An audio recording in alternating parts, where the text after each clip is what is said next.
Hello everyone, my name is Larry Rosen. I am a managing partner with the advocacy firm IHSS Advocates.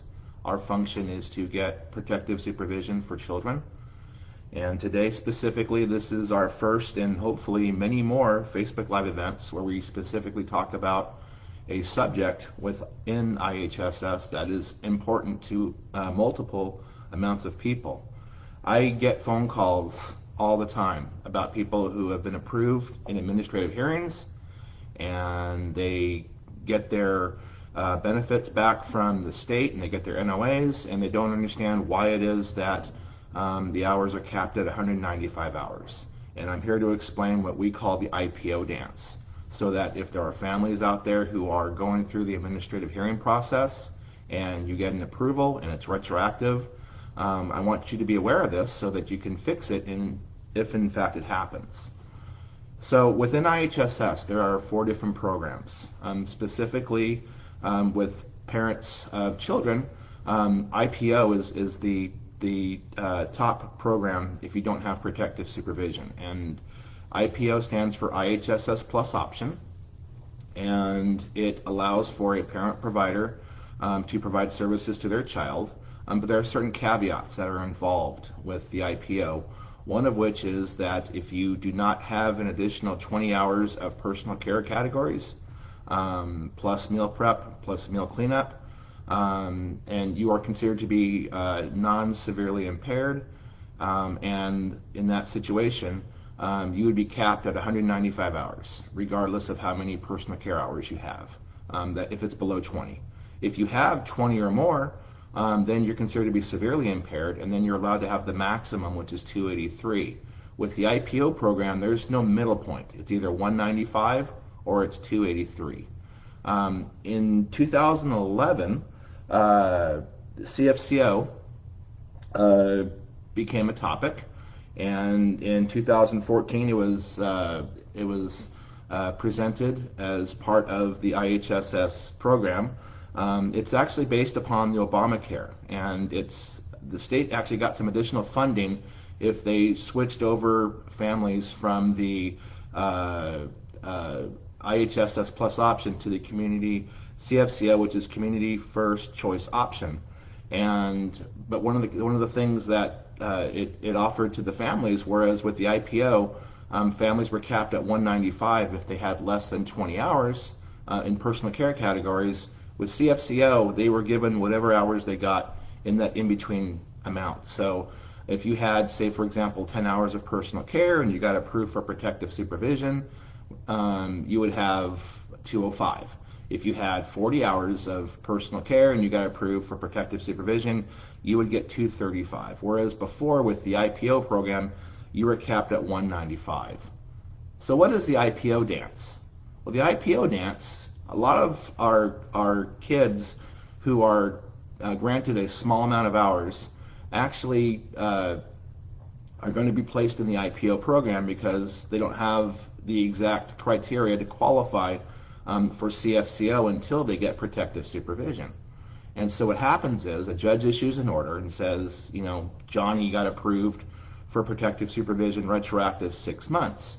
Well, the county will go back and offer those benefits, and if the order is not specific to the quantity of hours that has been assessed, if they simply state that protective supervision has been granted and they go back retroactively, if they don't switch the program first, then all of those retroactive hours will be capped at 195. And so it's important that for families who go through the administrative hearing process and get approved for protective supervision, that they verify that when they do receive their notice of action, that the program designation is CFCO before the hours are authorized. And obviously this would show up in time cards. If you get a time card and you've already been granted a certain quantity of personal care hours, and if the additional hours plus what you had prior equals 195, well, there's a problem. If you have already had previous hours and you get your retroactivity and your time cards show 195 in addition to what you've already had, well, then you're okay. What we see as advocates is we see that the CFCO gets granted after the retroactivity sometime in the future. And quite frankly, that is not the way it's supposed to work. I have in front of me a copy of All County Letter 14-60, and I recommend that everybody who has the need to review this, to download, just do a Google search. Google's a fantastic search engine. You put All County Letter 14-60 into your window for Google, and it will come up. All of these documents that are used by the Department of Social Services, all these All County letters will all come up in Google searches. And so you put in All County Letter 14-60, and this one is the implementation of the Community First Choice Option Program, and it discusses the what qualifies for CFCO. And I'm looking here on page 2, and it indicates here that the CFCO eligibility is either having 195 hours or more in categories excluding the domestic and related categories, which would be like the cleaning and stuff like that, yard hazard abatement, or having less than 195 hours, but then there's other certain criteria. Having, it states here, 3 or more of the following services in designated functional index ranking categories like eating, bowel and bladder, bathing, grooming, dressing, mobility inside, transfer, respiration, paramedical, or having a combined functional rank of 6 or higher, or having mental functioning categories 1, 2, 5 combination. So if you had a 2 in memory, a 2 in orientation, a 2 in judgment, you would qualify. Essentially, anyone that has protective supervision qualifies for CFCO. That's just a rule. In fact, when I get phone calls from families who they tell me, you know, oh, my hours just got reduced, the first question I always ask is it exactly 195 hours?